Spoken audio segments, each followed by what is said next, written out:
नाही नाही, आपण जनतेच्या भावनासोबत नेहमी बोलत आलेलं आहे. पण नागपूरमध्ये जवळपास 7 ते 8 लाख बौद्ध या शहरामध्ये राहतात आणि 100 ते 150 लोक आंदोलन करत आहे. मग तुम्ही जनतेच्या भावना कशा काय 4-4 वेळा म्हणत आहे? जर समजा या ठिकाणी 1 लाख लोक येऊन जर आंदोलन करत असतील तर आम्हीसुद्धा त्यांना हे केलं असतं.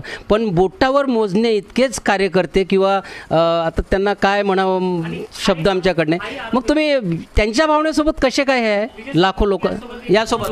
याच्यावर एक आता एक असाही आरोप होत आहे की हा जो आंदोलन आहे हा स्पॉन्सर्ड आंदोलन आहे बाय समिती. कारण की ज्या पद्धतीने तुम्ही आता भूमिका घेतलेली आहे तर असं लोकांच्या मनात आलेलं आहे की समितीने स्पॉन्सर्ड केलेलं आहे. समिती सांगत आहे की यांचे जे इंटरनल वाद सुरू आहे त्या इंटरनल वादामध्ये आपलं काही ना काही राजेंद्र गवई साहेब जे आहे आपलं एक अस्तित्व निर्माण करण्यासाठी स्पॉन्सर करत आहे आणि काही 150-200 लोक जे आंदोलन करत आहेत. एकंदरीत पार्किंग झाली तरी समाजाला खूप काही भेटणार नाही ना, दीक्षाभूमीला खूप काही त्याचा विरोध काही होणार नाही, आणि नाही झाली तरी समाजाला खूप काही भेटणार नाही ना, दीक्षाभूमीला त्या तडा जाणार नाही. हा विषय मुळातच वादाचा विषय नाही आहे, पण हा क्रिएट करण्यात येत आहे असा नेमका आरोप सध्या होत आहे.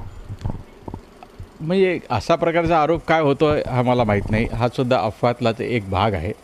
उलट तर याच्यामुळे मला तर मनस्ताप झालेला आहे, फार मनस्ताप झालेला आहे. कारण की सगळ्यांना असं वाटतं की डॉक्टर राजेंद्र गवई सगळं काही आहे.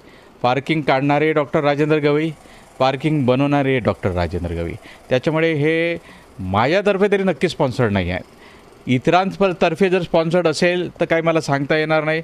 कारण की या आंदोलनाला फेस करण्यासाठी कधी भंते समोर आले नाहीत. मी त्यांच्यावरती आरोप करत नाही, पण तो होऊ शकतं. त्याचप्रमाणे मूठभर लोक आले असताना त्यांनी आपल्या नेत्यांचं नावही घेतलं की आम्ही आमच्या नेत्यांनी सांगितल्यामुळे आलं, त्या नेत्यांचं मी नाव घेणार नाही. 16 तारखेला एक व्यक्ती बोलत असताना बोलला की बाबा मी फलाना संघटनेचा आहे आणि माझ्या नेत्याने मला इथे बोलावलं आहे, तिथूनही स्पॉन्सर होऊ शकतं असतं. राहिला प्रश्न मीच हे करून स्पॉन्सर करून मला काय फायदा होईल ह्याच्यात मला तुम्ही सांगा ना.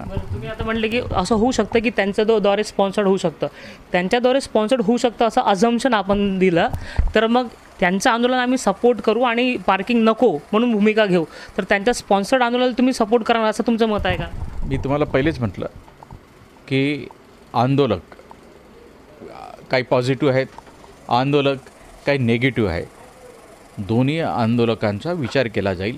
परत आम्हीसुद्धा जे काय आहे इंटेलिजन्सतर्फे माहिती घेऊ की बाबा जे आंदोलन झाले ते स्पॉन्सर्ड आंदोलन आहे. मी तर तुमच्या म्हणजे तुम्ही हे कट करणार की नाही करणार मला माहीत नाही आहे. हां अनकट राहील ना.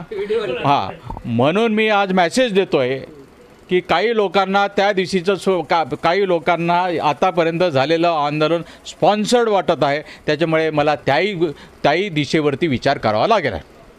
ठीक आहे. तर एकंदरीत जो विषय नागपुरात सध्या चर्चेत आहे तो दीक्षाभूमीचा आहे. सचिव साहेब आहेत दीक्षाभूमी समितीचे राजेंद्र गवईजी, त्यासोबत विलास गजघाटे साहेब आहेत, दाभाडे साहेब आहेत आणि ती बाजूला जे प्रतिभा आगलावे साहेब आहेत. समिती आज लोकांसमोर आली. अध्यक्ष जरी नसले तरी समितींचे 8 सदस्य लोकांसमोर आले आणि त्यांची भूमिका त्यांनी स्पष्ट केली.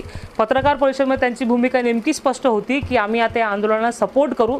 मात्र पत्रकार परिषद झाल्यानंतर आता जेव्हा चर्चासत्र झालं तर ते एक डाऊट क्लिअर करतायत, जर हा आंदोलन स्पॉन्सर्ड असेल तर याची इन्व्हेस्टिगेशन करू. नेमकं असंच बरोबर आहे?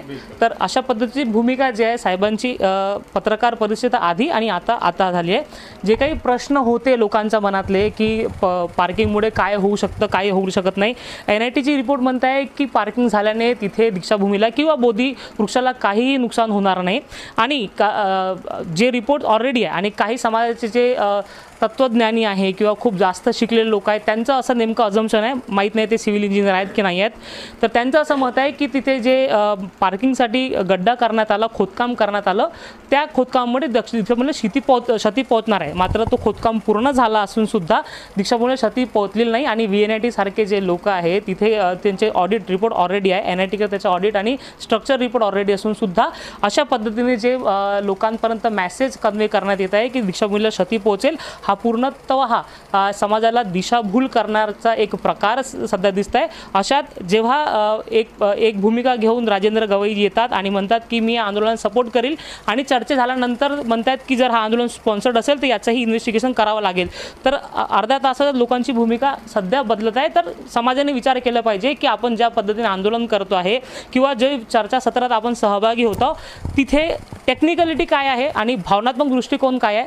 जिथे टेक्निकॅलिटी तिथे भावनात्मक दृष्टिकोन येऊ शकत नाही, जे बाबासाहेब आंबेडकर म्हणतात. जिथे आंबेडकर विचारधारा आले तिथे तुम्हाला तार्किकच विचार करावा लागेल. जिथे तुम्ही भावनात्मक विचार कराल तिथे तुम्हाला देवा व्यतिरिक्त किंवा भावनाच्या व्यतिरिक्त काही दिसणार नाही. हे समजून घेतलं पाहिजे आणि त्यानंतरच आपलं काही मत मांडलं पाहिजे. ज्या पद्धतीने आता अर्ध्या तासात जे व्यक्तींचं मत बदलत आहे, टेक्निकल विषयावर बोला आणि नंतरच काही आंदोलन सपोर्ट करायचं तर करा, नाही करायचं नको करा. हा विषय तुमच्यावर आहे. पार्किंग दिशाभूल झाली तरी दिशाभूलीला क्षती पोहोचणार नाही याची ऑडिट रिपोर्ट ऑलरेडी NIT दिलेली आहे.